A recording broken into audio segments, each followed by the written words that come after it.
Whether they do, I don't know, but that's what they're supposed to do. All right, so the specific heat of ice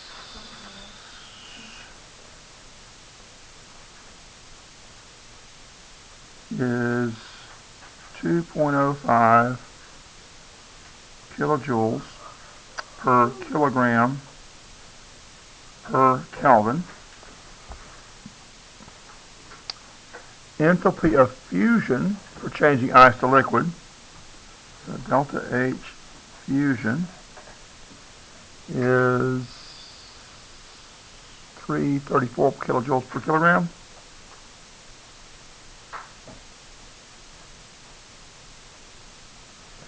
Specific heat of water, that's liquid water, I'm just going to say W here, 4.18 kilojoules per kilogram per Kelvin.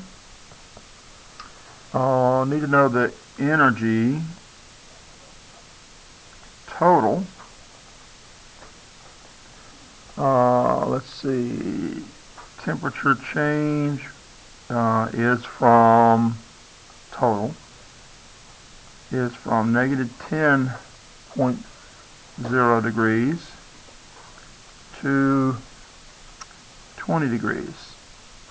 And what we know about that is the temperature change for the ice is from negative 10 degrees to 0 degrees C. The change in, well, there is no change in temperature for the melting. There's change in temperature for water, and that's from 0.00 degrees C to 20 degrees C. Okay? Since temperature change is temperature final minus temperature initial, the final temperature is this, the initial temperature is this, so the temperature change, final minus initial for the ice is going to be negative 10 degrees, right? Final minus initial. Oh, minus, yeah, positive 10 degrees, that's true. Duh. And then the change in temperature for the water, final minus initial. Yeah, final minus, okay, that's right, plus 20 degrees. So. All right.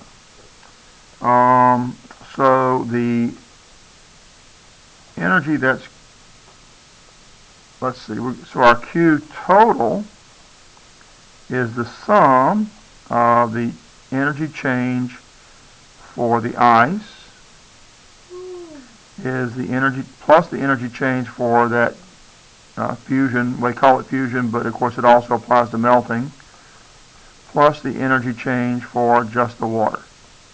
Wouldn't it be negative at one point because you are going from a lower degree to zero? So it's the problem you gave us on the board Friday. You had a negative outside in practice. Well, that's if I have two different temperatures where the energy is going from one system to another. This is all in the same system. And we're adding energy to increase the temperature every time. So this is not a Q for water equals Q for salt water equals Q for ice cream. That's not what's going on here. Okay, it's not negative Q for ice cream equals positive Q for the salt water. That's not what we're doing here. This is what the total amount of energy added to the system. Okay, so it's just adding them all together. Okay, so we can do all these as separate operations, then add them together, or we can make one big problem. Nobody seems to care, so let's just do the whole thing together. Q total. So for the ice, change in temperature for the ice, we've got mass times specific heat times the change in temperature. And this is for ice. Plus, during that period of time where we're actually melting the ice, then we've got mass times the enthalpy of fusion. So this is melting. And then for that period of time we're changing the temperature of the water, the liquid water, to 20 degrees, and that's back to mass times specific heat times the change in temperature for the water. So the mass is the same all the time, and we said that was going to be 1 kilogram. And then we're multiplying that times the specific heat for the ice, 2.05 kilojoules per kilogram times Kelvin. And then we're multiplying that times the change in temperature. We said the change in temperature for the ice is 10 degrees C. Well, the change in temperature in degrees C is the same as change in temperature for Kelvin, because the size of the temperature units are the same. Okay? We don't have to do any conversions to Kelvin, because if you go up 1 degree centigrade, you're going up 1 Kelvin. Does that make sense? If I'm at 0 degrees C and go up 1 degree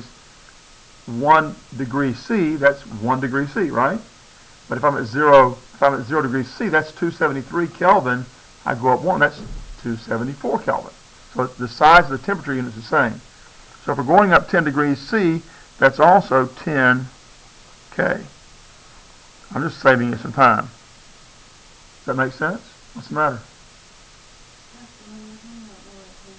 Oh, all right. So that is going to be plus, then, this one, which is the mass is 1 kilogram, times the enthalpy change for fusion. That's 334 kilojoules per kilogram.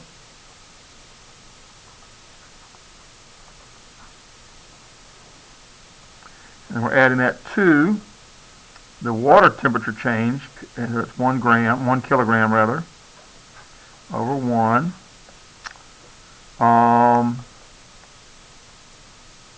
And then we got the specific heat for water, 4.18 kilojoules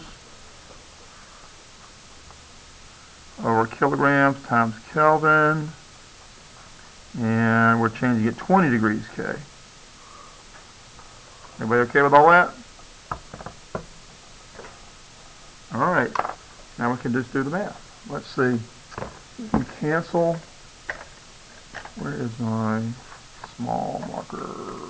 There it is. Cancel kilograms. Cancel Kelvin.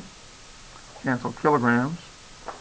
Kilograms is going to cancel and Kelvin's going to cancel. So all we'll have left are kilojoules, and I'm looking for the heat change, energy change, so that's in kilojoules. That makes sense.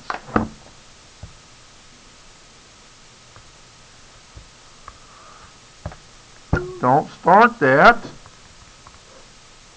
Get more sleep.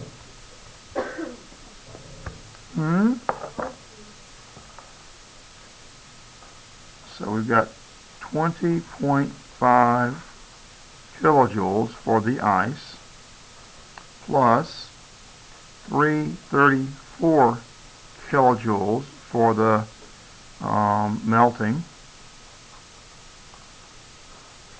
plus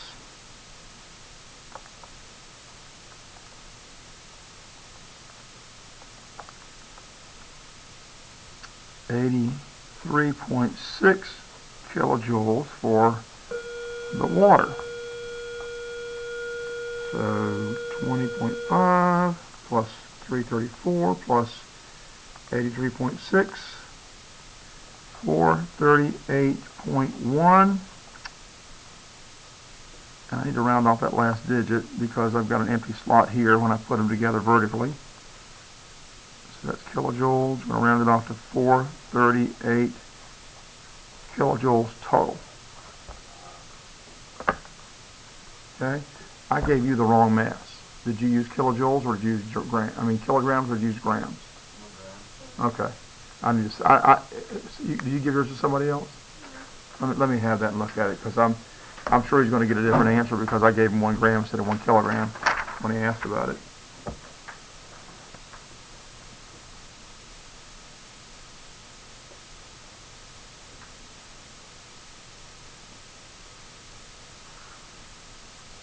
Okay. All right, so let's go through here and figure out how we're going to grade this thing. This is the first time we've done this actual calculation here, so I'm not going to count off for showing you the equation. But I've been telling you all semester long you're supposed to show me the equation. Okay? You should be getting points for each of these parts of the equation, being put together in some form. You can either do this calculation separately and then add them up, but you've got to show me the equations, okay? But I'm going to give you the credit for actually just putting it all together. So at some point in time in your calculation, you're going to have this over 1 times this. That's 1, 2, 3, 4, 5, 6, 7, 8, 9, 10, 11, 12, 13, 14, 15, 16 points for this part. Now you could have done that separately. You didn't have to do it all as one problem. But as long as somewhere in there, they're going to have these three things multiplied together. Okay? Then somewhere in there, they can do as a separate operation, then add them up at the end. They have to have these things multiplied together. So 1 kilogram canceled over 1 times 334 kilojoules over this and cancel. So 1, 2, 3, 4, 5, 6, 7, 8, 9. 9 points for this. And then 1, 2, 3, 4, 5, 6, 7, 8, 9, 10, 11, 12, 13, 14, 15, 16. 16 points for this. Then when they add them all together, and they could add them all as a separate operation if they wanted to, they're going to have to get, well, either way, they're still going to get this number, have to round that off, kilojoules, arrow, round it like that. So 1, 2, 3, 4, 5, 6, 6 points for this.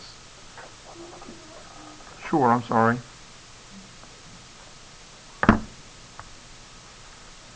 Does everybody understand that you can do it in 2 different ways and still get all the points?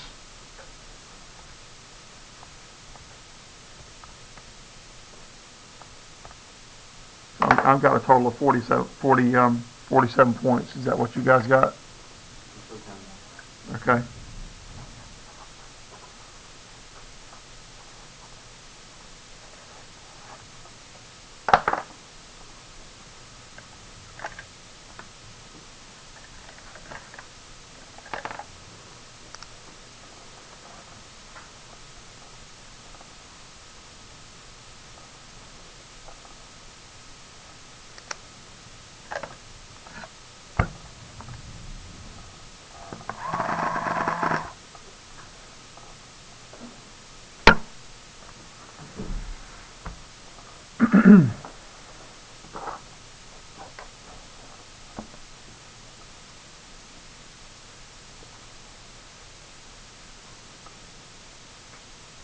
Nope, I haven't stopped it yet, have I? Nope.